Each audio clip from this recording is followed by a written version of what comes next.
Hey guys, welcome to my channel. In this playlist, we're gonna learn HTML and CSS together from scratch. Alright, so today we're gonna take a look at what HTML actually is and why it even matters. Don't worry, it's not as scary as it sounds. Stick with me, and by the end of this playlist you'll actually have your very first web page built. And hey, if I mess something up along the way, just laugh with me, not at me, okay? Stick with us until the end of the video. At the end of each one, we'll share a bonus tip that's a bit off topic, but super helpful for coding faster. If you ever find a web page that wasn't built with HTML, drop it in the comments. I'd love to see that.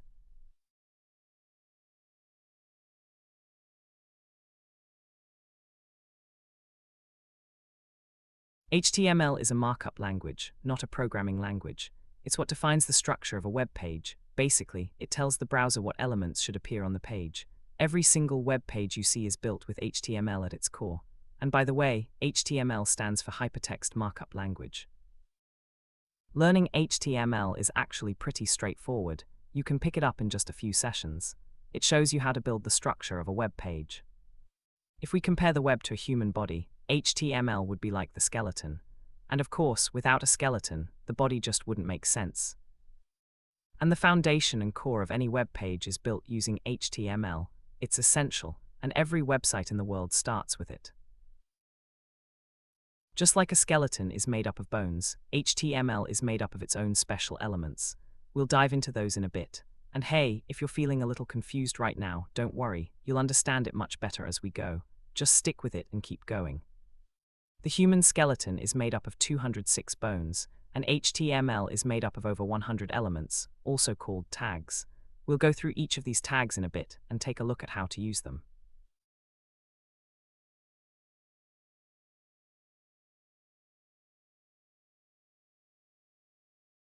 To start writing and building our project, we'll need a code editor, and luckily, it's really easy to get one. You could even use the notepad that comes built into your computer. All you have to do is type Notepad in the Windows search bar and open it up. And as you can see, Notepad gives us a space where we can write our code and start building our program. You can apply a few basic settings to your text, like making it bigger, but Notepad doesn't really offer many features. It's more for situations where you have no other choice. There are definitely better programs out there for coding. And we can write any code or text we want in it, for example, something simple like Hello World. For a smoother experience and a better user interface, you can use a more advanced version of Notepad, called Notepad++. Just search for Download Notepad++ in your browser, go to the official website, and grab it from the Downloads section. The installation is super easy, just hit Next a few times and you're done. Select the latest version of the program. For me, it's version 8.8.5. Then scroll down to the bottom of the page and click the Download button. Once the download is complete, run the installer. On the first screen, click Next.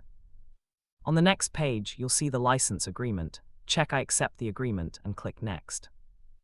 Then it will ask for an installation path. Choose any location you prefer and click Next again. Finally, click Install to begin the installation process. Since I already have it installed, I'll click Cancel, but you should continue the installation until it's complete.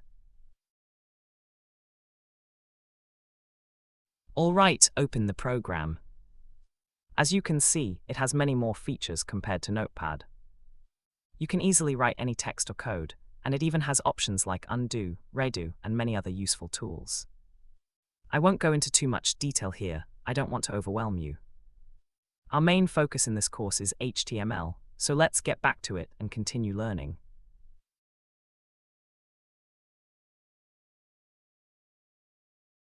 As we mentioned earlier, HTML is made up of elements, also known as tags. Now, let's take a look at how these tags are actually used. To put it simply, tags are what we use to display content on a web page or to define the page's settings. There are two main types of tags, double tags and single tags. Double tags are opened in one place and closed in another, and the content we want to display goes in between them. Single tags, on the other hand, are used in other situations where no closing tag is needed. We'll go over both types in detail and walk through plenty of examples for each one. Now let's take a look at the basic structure of a web page using HTML. Every page or document starts with the document type declaration. It's not an actual tag, but it tells the browser that this is an HTML5 document. If it's missing, the browser might display the page in an older, outdated way called Quirks mode. Alright, now let's move on to the next tag, the HTML tag. This is a double tag that marks the beginning and the end of our web page. Any settings for the page, as well as any elements or text we want the user to see, are placed inside this tag. It's opened at the very start of the page and closed at the very end. As you can see, the name of this tag matches the language itself, and it marks the start and end of our work with HTML. The next tag is the head tag. As you can see, it's also a double tag. Any settings your web page needs go inside this tag, like the page title, specific scripts, or links to other files. This tag opens right after the HTML tag and closes before the body tag. The further we go, the more we'll talk about this tag, but first there are a few basics you need to learn. One of the most important ones is the body tag. I'd say it's probably the most essential tag to understand. It opens right after the head tag, and it's a double tag. Everything you want the user to see on your web page should go inside it. So every tag we learn from here on out will be placed inside this tag. Next up, I'll show you a much more powerful code editor. It's got way more features than Notepad++. I'll also introduce a few browsers you've probably used or already have installed. Of course, this part is totally up to your personal preference, but my recommendation is what we'll be using throughout this course.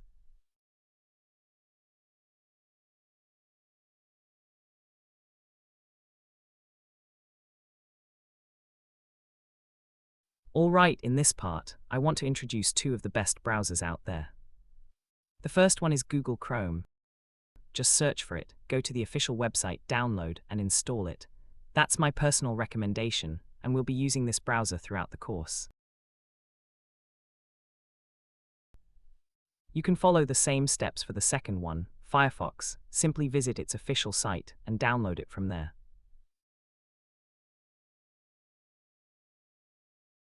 Next, we're going to download a really powerful code editor. It's called Visual Studio Code, or just VS Code for short. Simply type its name into your search bar and go to the official website.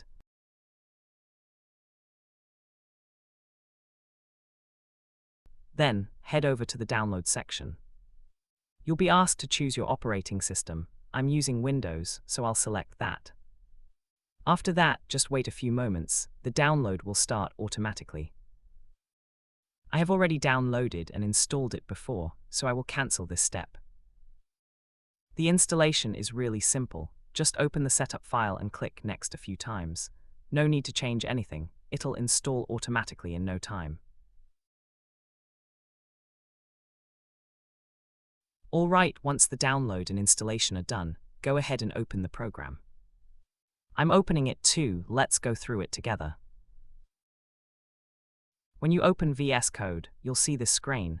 It's the welcome page that appears the first time you launch it. Here you can create a new file, open files you've worked on before, and explore other features. But for now, we're not going to worry about those. We're just going to create a new HTML file. To do that, simply click on New File. Now we need to give it a name, and don't forget to add the file extension, which is... I'm gonna name mine index. Create a folder called test.html and save the file inside that folder.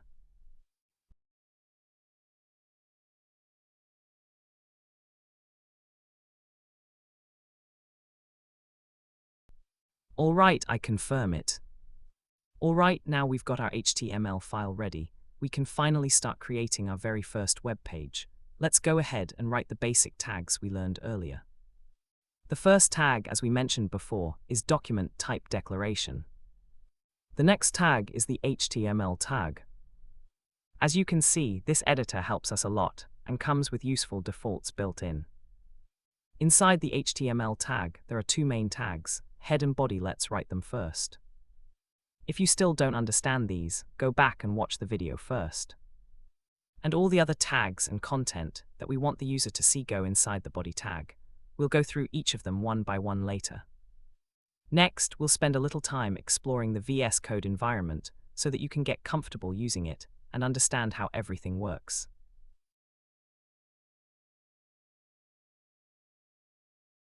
In this main page of VS Code, we can write and edit all our code. On the left side, you can see the line numbers. This helps us know exactly where we are in the code and makes it easier to follow line by line. At the top of the editor, you can see the name of the file we're currently working on. For me, it says index.html, which means I'm writing or editing this file right now. On the left sidebar, we can see several sections. The first one is Explorer, which shows the root folder where we're working. Inside it, we can see all the files and folders that belong to our project. For example, our HTML file and any other files we'll create later. The next section is the Search panel, where you can look for a specific piece of code or text across all your project files. It's really useful when you need to quickly find something. We'll get familiar with these two sections later on. The last section is Extensions, where you can install various extensions. These extensions can be created by anyone and uploaded for others to download. They add extra features to the software or your project, making it easier and more efficient to work with. You can search for and install any extension you want. At the end of the video, we'll install one together so you can see how it makes your work easier. You can also have your own account in VS Code. There are settings available too, which we'll go over later. On this side, you can also see a minimap of your code that you can scroll through easily.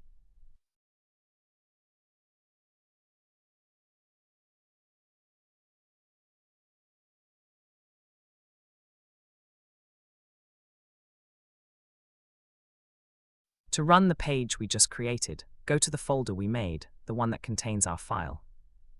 In my case, it's called test.html.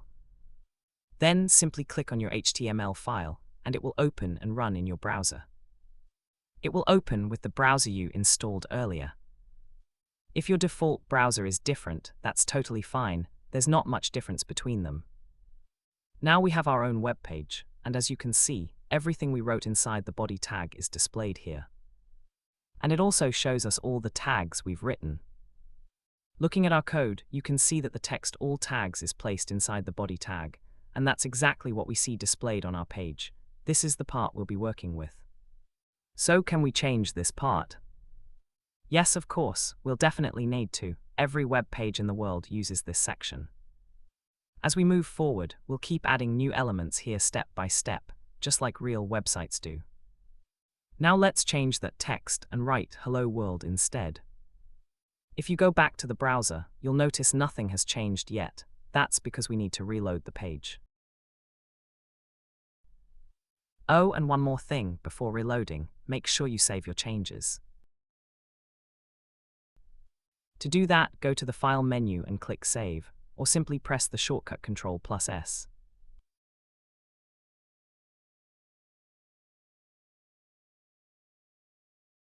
Now go to your browser and reload the page. You'll see that our text has changed to "Hello World." Every time you make a change, remember to save your file and reload the page to see the updates.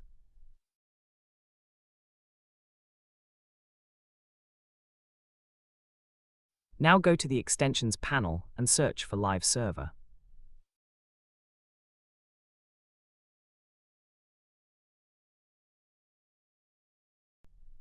Select it, then click the Install button to add it to your VS Code. After that, go back to your HTML file.